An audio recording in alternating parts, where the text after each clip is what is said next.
sedikit sahaja. Maliki yaumiddin. Din ada dengung.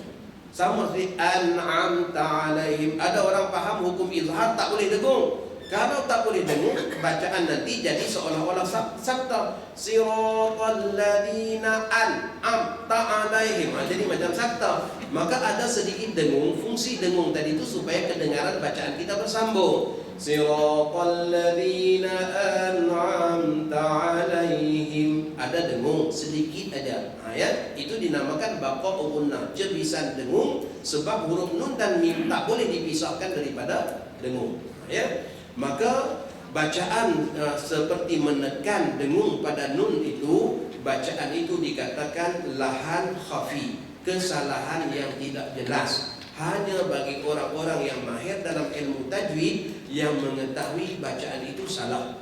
Ya, kita yang mahir ilmu tajwid, ya, kesalahan dalam bacaan Al-Quran ini dua.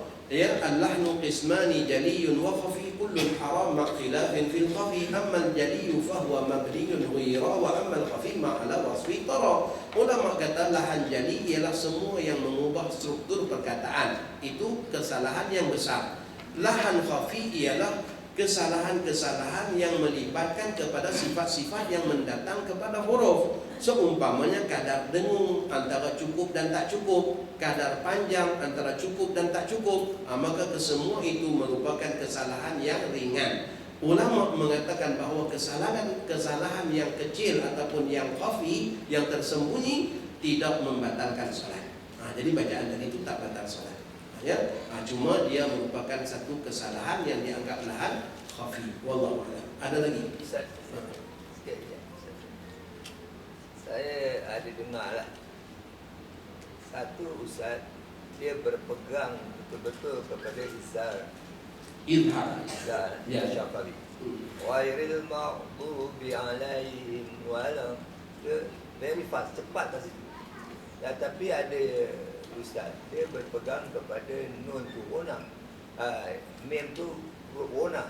Dia kena dengung kata macam ustaz cakap. Ya. Jadi sekarang ni saya ada dua tau. Satu izhar Syafi'i kan. Satu kita raikan nun. Mim tu. Jadi yang mana satu saya ada dalam sembahyang saya, mana satu aku nak ikut ni. Ada dua ustaz, dua-dua muka saya nampak. Jadi Allah tak tahu kan terima ke tidak. Kan? Baik. Dalam kitab At-Tabyin ada memperjelaskan orang kita dia salah faham dengan arti kata hukum izhar. Izhar bila dikatakan izhar maksudnya tidak dengung. Ya, tidak dengung tadi itu maksudnya tidak dengung dengan dengung yang kamilah, dengan dengung yang sempurna. Tidak dengung dengan dengung yang sempurna. Jadi bukan bermaksud sampai tak ada dengung langsung. Alaihim ghaib, seolah-olah tak ada dengung langsung. Sedangkan dia kata tidak dengung dengan dengung yang sempurna. Jadi maksudnya ada dengung, cuma dengungnya tidak sempurna. Kalau sempurna jadi macam dua harakat tadi ataupun jelas kejelasan dengungnya tadi. Ini hanyalah cebisan daripada dengung, yang fungsi kepada cebisan dengung tadi itu sebenarnya untuk memastikan bacaan kita tadi itu tidak menjadi saktah. Okey, saya alaihim walatul. Alaihim walau. Boleh. Betul. Saya akan pakai itu sehari, boleh hari. Baik. Terima kasih Ustaz. Dalam sujud sajadah tadi, Baik. Imam dah baca surah sajadah. Ya. Dan yang kedua tu Dia baca surah Insan dia baca separuh bahagian saja. Ya. Boleh tak tu di Masih lagi dikatakan oleh Imam Nawawi, kalaulah seseorang itu membaca surah sajadah dengan sempurna, kemudian rakaat keduanya dengan separuh surah Insan ataupun dengan surah-surah yang lain, ia juga tidak menepati sunnah subuh pagi Jumaat. Ia tak menepati sunnah subuh pagi Jumaat. Kalau nak baca Insan, sampai sempurna surah Insan dan juga surah sajadah dengan sempurna. Ini ada dalam buku ni, ada saya nyatakan ya kat mana diambilnya sumber-sumber. Baik. Ada solat sendiri. Baik.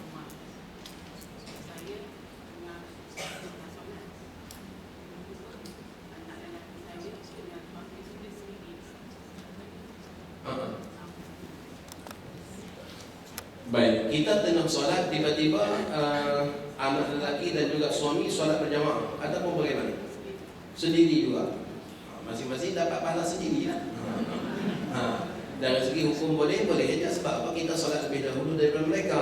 Tapi kalaulah hal keadaan macam ni, kita sedang solat sendirian, tiba-tiba kita dapati adanya satu jamaah. Ya, tiba-tiba ada satu jamaah. Contohnya seperti tadi, anak lelaki dan juga suami solat berjamaah. Kita tunggu, beletir, lambat juga. Akhirnya kita solat dulu. Ya, sebab kita nak dapat fadilat solat di awal waktu. Ya. Baru kita satu rakaat, tiba-tiba dia mereka qomat pula solat. Maka pada ketika itu yang afdal bagi kita ialah kita pindah niatkan solat fardu kita tadi kepada sunat. Contohnya kita sedang solat maghrib contohnya, maka kita niatkan solat tadi itu jadi sunat. Selesai 2 rakaat bagi salam, kembali ikut dengan mereka yang sedang solat untuk kita dapat pahala solat berjamaah. Perlu kita ingat, solat ini tuan-tuan, fardu kepada fardu tak boleh pindah niat. Kita solat maghrib, kita pindah niat kepada isyak, tak boleh. Tak sah. Begitulah juga sunat kepada sunat yang lain, tak boleh kita pindah niat. Sedang solat sunat qabliyah kita katakan qabliyah isyak, tiba-tiba kita pindahkan niat solat kita tadi itu kepada sunat yang lain, maka tak boleh, tidak sah. Begitulah juga fardu kepada fardu tak boleh, sunat kepada sunat tak boleh, sunat kepada fardu lagi tak boleh. Sedang solat sunat tukar niat jadi solat fardu juga tak boleh. Yang bolehnya hanyalah fardu kepada sunat, itu pun dengan taklid, dengan catatan untuk mendapat fadilat solat berjamaah. Seperti tadi. Jadi puan yang sedang melaksanakan solat, tiba-tiba suami dan anak melakukan solat berjamaah, maka puan boleh selesaikan 2 rakaat, niatkan ia menjadi sunat, bagi salam langsung ikut dengan mereka yang berjamaah untuk dapat fadilat solat berjamaah. Ada lagi? Ada Ustaz tak? Ini kita bagi muslimah. Ustaz, sekiranya kita melakukan solat bersendirian dan kita lupa niat kita sama ada kita melakukan sunat ataupun fardu, macam mana keadaan Ustaz? Kita lakukan solat sendirian tapi kita lupa sama ada buat fardu ataupun buat sunat. Tak sah. Batalkan solat. Ya. Baik. Baik. Kita sedang solat sunat, datang seseorang ikut di belakang kita untuk solat fardu. Bagaimana dengan niat kita? Perlu kita ingat, makmum imam tidak terikat dengan niatnya makmum. Imam boleh berniat sebagai imam ataupun tidak berniat sebagai imam, sembahyangnya tetap sah. Imam sama seperti orang yang sembahyang sendirian. Jadi saat kita memang sembahyang sunat, perlu kita tahu sembahyang ini asalkan perbuatan-perbuatan yang zahirnya sama, maka kita boleh ikut walaupun niat masing-masing berbeza. Makmum sembahyang asar, imamnya pula sembahyang tahiyatul masjid. Contohnya, dia masuk ke masjid, tengok ada seorang sedang sembahyang, hanya kawan ni baru tahiyatul masjid. Maka dia ingatkan orang ni sembahyang asar sendirian, dia pun takbir Allahu Akbar, ikut dengan dia. Selesai kawan ni bagi salam, dia baru nak solat asar, dia pergi ke belakang pula Allahu Akbar, ikut orang ni. Sebab apa? Aku solat asar, tumpang dia pula. Boleh tak boleh? Boleh. Sebab apa? Sebab perbuatan zahirnya sama. Yang tak bolehnya kalau tuan imamnya solat jenazah, kita solat isyak, itu tak boleh. Sebab zahir perbuatannya tak sama. Ataupun tuan imamnya solat gerhana, sebagaimana hari itu gerhana 2 kali rukuk baru dianggap 1 rakaat. Maka dengan sebab itu tak boleh makmum yang nak solat lain ikut dengan orang yang solat gerhana, sebab zahir perbuatan berbeza. Tapi kalau asalkan perbuatan yang sama, contohnya kita datang untuk melaksanakan zuhur, jemaahnya semua baru selesai, tuan imam pun bangun bentangkan syal ni nak sembahyang sunat. Kita tahu imam ni sembahyang sunat, tapi kita ikutlah dengan dia sebab dia yang paling layak jadi imam. Baru imamkan orang lain. Kita tahu dia solat sunat, kita nak solat zuhur, kita pun takbir ikut dengan dia. Tuan imam sembahyang Masya Allah, rokoknya lama, iktidalnya lama, sujudnya lama. Kita pun selesai zuhur, tanya tuan imam 4 rakaat tadi kenapa lama sangat? Sunat apa tuan imam buat? aku buat sunat tasbih. La ilaha illallah. Kita hanya nak sembahyang zuhur aja, tapi kita ikut dengan sunat tasbih. Boleh tak boleh? Boleh. Sebab apa? Zahir perbuatan sama. Maka begitulah juga tadi, ya, puan sedang sembahyang sunat, ya, ba'diyah. Tiba-tiba datang seseorang, dia menepuk kita, maksudnya dia nak tumpang kita ikut. Apakah kita perlu niat sebagai imam ataupun tidak? Dalam masalah sembahyang ba'diyah kita perlu ambil maklum. Sembahyang ba'diyah adalah sembahyang sunat yang tak dituntut melakukan secara berjamaah. Ya, tak dituntut melakukan secara berjamaah. Maka khilaf di kalangan ulama berkenaan dengan apakah perlu, ya, kita niat sebagai imam ataupun tidak. Ya, sebahagian ulama mengatakan boleh kita niat sebagai imam, sebahagian ulama mengatakan tak perlu kita niat sebagai imam. Sebab apa? Sembahyang kita memang tak dituntut berjamaah. Tapi orang yang tumpang dengan kita sembahyangnya sah, ya, dan dia dapat pahala jamaah. Ada lagi seorang di sini. Dan kalau macam kita sembahyang sendiri, lepas tu kita lupa pasal rakaat. Betul kita ambil yang kurang lah kan? Ya. Yang kurang kita buat biasanya. Baik. Lepas tu kita nak kena sujud sahwi tak? Ya, sujud sahwi dituntut. Ya, saat idza syakka ahadukum fi salati, apabila seseorang daripada kalian syak dalam salatnya sehingga dia tidak mengetahui dia berada di rakaat yang mana, maka hendaklah dia pilih rakaat yang yakin, kata Rasulullah. Kita syak di antara 3 ataupun 4, maka pada ketika itu kita pilih yang yakin 3, takkanlah yang yakin yang 4. Syak antara 3 dan 4, maksudnya 3 pasti kita dah buat. Ya, sama ada 4 dah belum ataupun tidak. Jadi kita syak antara 3 dan 4, kita pilih yang 3, maka kita bangun buat lagi 1 rakaat. Selesai siapkan 1 rakaat, selepas tasyahud akhir, maka hendaklah melakukan sujud sahwi. Sujud sahwi itu hukumnya sunat. Kalau kita tak buat pun solat kita sah. Cuma sujud sahwi adalah penampung kepada kecacatan dalam solat yang kita alami. Baik, terakhir satu soalan. Adakah solat sunat boleh digabungkan niat? Contohnya misalkan sunat dengan tarawih. Baik. Ini bukan masalah gabung niat, tapi masalah mengambil hukum. Ya, masalah mengambil hukum. Ada 6 jenis solat yang diambil hukumnya oleh solat yang lain.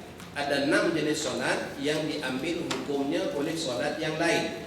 Tahiyatul masjid, dituntut kita ketika mana kita masuk ke masjid memberi penghormatan kepada masjid. Ya, idza dakhala ahadukumul masjida, ya, apabila seseorang daripada kalian masuk ke masjid, Nabi kita katakan falyusalli rak'atain, maka hendaklah dia salat 2 rakaat. Salat 2 rakaat itu merupakan salat kita memberikan penghormatan kepada masjid. Ya. Dan ulama mengatakan tanggungjawab memberi penghormatan kepada masjid itu terangkat dengan apa-apa salat yang kita lakukan. Asalkan kita masuk ke masjid dan kita salat, dah terangkat tuntutan tahiyatul masjid. Ya, contohnya kita masuk ke masjid, pada ketika itu dah diiqamatkan salat, maka Nabi kita katakan idza uqimatis shalah fala salata illal maktubah. Apabila diiqamatkan salat, tidak ada lagi tuntutan salat yang lain kecuali salat yang diiqamatkan itu. Maka dengan sebab itu ulama mengatakan tahiyatul masjid tidak wajar diqadha. Maksudnya tak payah diqadha. Ya, cukup dengan kita sekadar melaksanakan sembahyang yang diiqamatkan. Sembahyang itu dianggap menggantikan tahiyatul masjid. Dengan erti kata kita dapat ganjaran pahala memberi penghormatan pada masjid dan dapat juga pahala solat berjamaah. Tidak perlu dengan menggabungkan niat. Ya, hanya kita katakan mengambil hukum. Begitulah juga dengan solat sunat wudu. Setiap kali kita berwudu, kita dituntut melakukan solat, dan setiap kali kita solat, kita dituntut berwudu. Masya Allah, paham tak ni? Tiap-tiap kali kita berwudu, kita dituntut melakukan solat. Dan apabila kita dah guna wudu tadi itu dengan satu solat, kita dituntut wudu lagi, walaupun wudu kita belum batal. Disunatkan kepada kita wudu lagi. Contoh ya, kita berwudu, kemudian kita solat zuhur, ya, maka sunat kita berwudu semula, tak jadi dulu wudu untuk solat-solat yang lain. Itu dari segi hukum. Cuma ada satu solat aja, tak perlu kita ulang-ulang wudu. Solat apa? Ya, Contoh, kita wuduk solat zuhur, maka kita nak solat yang lain, sunat kita wuduk lagi, tajdid wuduk, itu sunat. Ya, hanya ada satu solat aja. Kalau kita solat tu kita tak perlu ulang wuduk.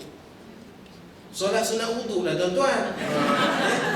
Solat sunat wuduk lah. Kalau kita wuduk, solat sunat wuduk, tuntut wuduk lagi, wuduk, solat wuduk, tuntut. Bila kita nak solat yang lain? Ya. Maka satu-satunya solat yang tak dituntut ulang-ulang wuduk ialah solat sunat wuduk. Baik. Solat sunat wuduk ni tuan-tuan terangkat dengan apa-apa solat. Asalkan selepas kita berwuduk kita solat, maka itu dah dianggap kita melakukan solat sunat wuduk. Ya, sebab tuntutannya ialah setiap kali wuduk ialah dengan solat. Apa juga solat yang kita laksanakan dah terangkat solat sunat wuduk. Baik, itu yang kedua. Yang ketiga ialah solat sunat tawaf. Sesudah kita melakukan tawaf di Baitullahil Haram 7 keliling, kita dituntut melakukan solat sunat tawaf. Ulama mengatakan solat sunat tawaf tadi itu terangkat dengan solat fardu. Terangkat dengan solat fardu. Contoh, selesai kita melakukan tawaf, orang iqamat untuk salat zuhur, maka pada ketika itu kita langsung salat zuhur. Maka salat zuhur kita tadi itu telah mengangkat tuntutan solat sunat tawaf. Ya, begitulah juga dengan solat sunat ihram. Terangkat solat sunat ihram ni boleh rujuk dalam kitab I'anatul Talibin yang boleh baca Arab ya. Terangkat solat sunat ihram dengan melakukan ya solat fardu. Contohnya kita ke Tanah Ain untuk niat ihram ya, maka kita sunat melakukan solat sunat ihram. Masuk ke masjid nak buat solat sunat ihram, orang sedang solat fardu, kita pun ikut solat fardu. Solat fardu tadi itu mengangkat sunat ihram. Ya. Baik. Yang berikutnya ialah yang kelima. Yang kelima ialah solat sunat hajat. Solat sunat hajat terangkat dengan apa-apa solat asalkan selepas solat kita berdoa dengan doa hajat.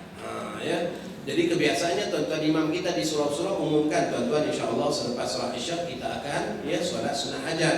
Hajatnya mudah-mudahan Allah beri kesembuhan pada ya saudara kita, Allah beri kejayaan pada anak-anak yang SPM.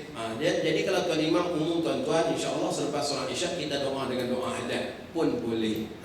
Ya tak perlu ulang solat hajat. Sebab apa? Doa hajat tadi itu dah terangkum dengan solat fardu yang kita lakukan, dianggap melakukan solat hajat. Baik, yang terakhirnya ialah ulama katakan yang terakhir, yang keenam ialah solat istikharah. Solat sunat istikharah saat kita nak meminta pedoman pada Allah untuk kita memilih sesuatu pilihan, kita beristikharah pada Allah, maka ulama mengatakan terangkat dengan apa-apa solat asalkan kita berdoa dengan doa istikharah sesudah solat. Ya, sebab bila kita nak buat pilihan tertentu kita dituntut melakukan solat dan berdoa istikharah. Ya, meminta petunjuk pada Allah. Apa juga solat yang kita laksanakan selepas solat kita berdoa dengan doa istikharah, dianggap itu adalah istikharah. Itulah 6 jenis solat yang diambil hukum oleh solat yang lain. Wallahu a'lam. Saya rasa cukup dan sekadar itu insya-Allah ya, ada masa-masa yang akan datang kita akan sambung lagi tuan-tuan. Ya, banyak ya persoalan berkenaan dengan solat ni tuan-tuan hari-hari berlaku. Sebelum lagi tuan imam bangun rakaat kelima macam-macam mazhab ada. Ya, mazhab tak tahunya, mazhab ikutnya, mazhab macam-macam mazhab ada. Jadi ya mudah-mudahan perbahasan kita pada pagi ini banyak manfaatnya. Ya, kita baru bahas tadi sampai ke perkara yang ke-30. Buku kita ni tuan-tuan ada ya dalam 118 masalah. Ya, yang melibatkan perkara-perkara ya yang melibatkan hukum hakam salat. Wallahu a'lam. Mudah-mudahan Allah Subhanahu wa taala